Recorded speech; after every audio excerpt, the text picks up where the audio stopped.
मित्रों, आपने भी देखा या फिर महसूस किया होगा कि आपके आसपास धर्म, कर्म और पूजा पाठ में लीन रहने वाले लोगों की जिंदगी खुशहाल नहीं होती जितने की दुष्ट और अधर्मी लोगों की होती है। और ये सब देखकर आपके मन में भी कभी न कभी ये सवाल जरूर उठा होगा कि आखिर अच्छे लोगों के साथ बुरा क्यों होता है। परंतु आज के अधिकतर जनमानस इस रहस्य के बारे में नहीं जानते, जिसका सबसे बड़ा कारण है कि वे धर्म ग्रंथों को सही से पढ़ते नहीं या फिर उसमें लिखी बातों पर विश्वास नहीं करते। आज की इस वीडियो में हम आपको बताएंगे कि आखिर अच्छे लोगों के साथ हमेशा बुरा ही क्यों होता है, जिसका वर्णन भागवत गीता में भगवान कृष्ण ने विस्तार से किया है। तो चलिए बिना किसी देरी के आज की ये वीडियो शुरू करते हैं।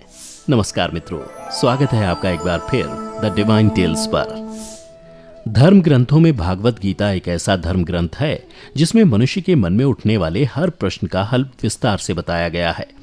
भागवत गीता में वर्णित कथा के अनुसार अर्जुन के मन में जब भी कोई दुविधा उत्पन्न होती थी, वो उसके समाधान के लिए श्री कृष्ण के पास पहुंच जाते थे।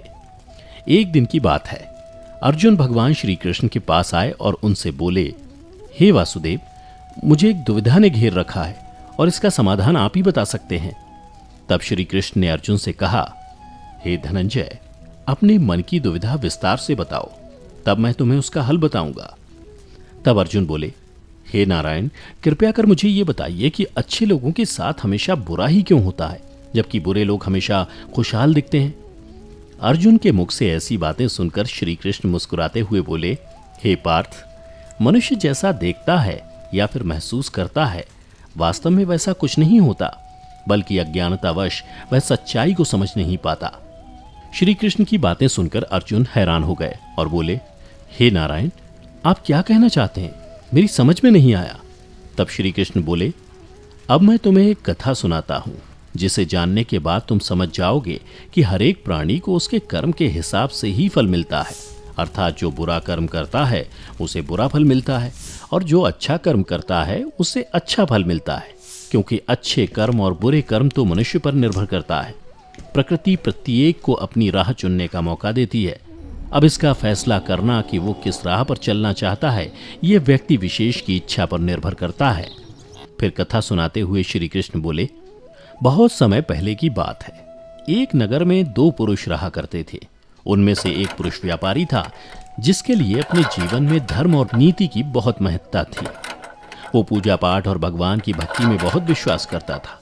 चाहे कुछ भी हो जाए, वो रोज मंदिर जाना नहीं भूलता, ना ही दान धर्म के कार्य में किसी प्रकार की कमी रखता था। कुछ भी हो जाए, वह नित्य भगवान की पूजा अर्चना किया करता था। वहीं दूसरी ओर उसी नगर का दूसरा पुरुष पहले से बिल्कुल ही विपरीत था। वो प्रतिदिन मंदिर तो जाया करता था, परंतु पूजा पाठ के उद्देश्य से नहीं, बल्कि मंदिर के बाहर से चप्पल और धन चुराने के लिए। उसे दान धर्म न्याय नीति किसी से कुछ लेना देना नहीं था, इतना ही कि वह मंदिर जाकर वहां चोरी किया करता था।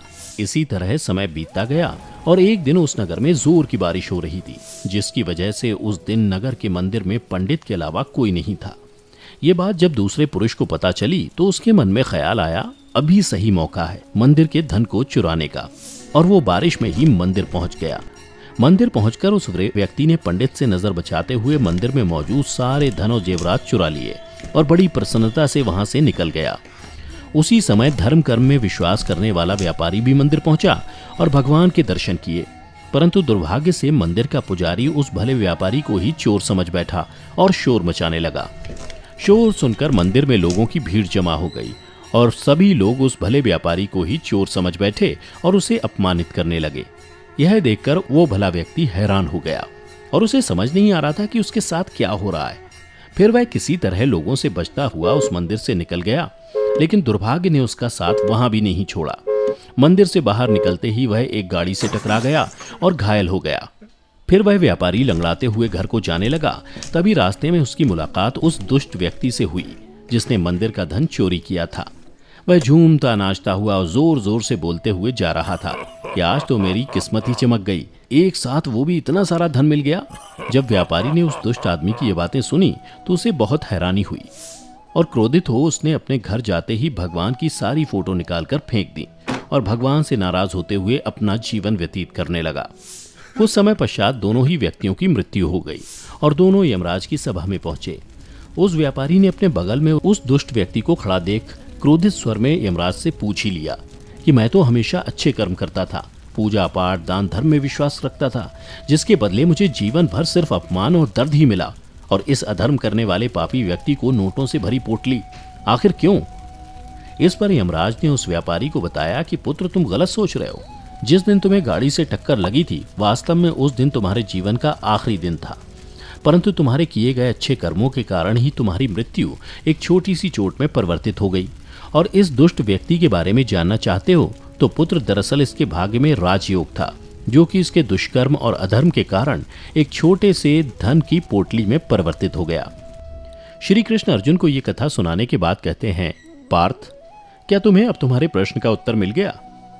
ऐसा सोचना कि भगवान लोगों के अच्छे कर्मों को नजरअंदाज कर रहे हैं, ये बिल्कुल भी सत्य नहीं है। भगवान हमें क्या किस रूप में दे रहा है, ये मनुष्य की समझ में नहीं आता।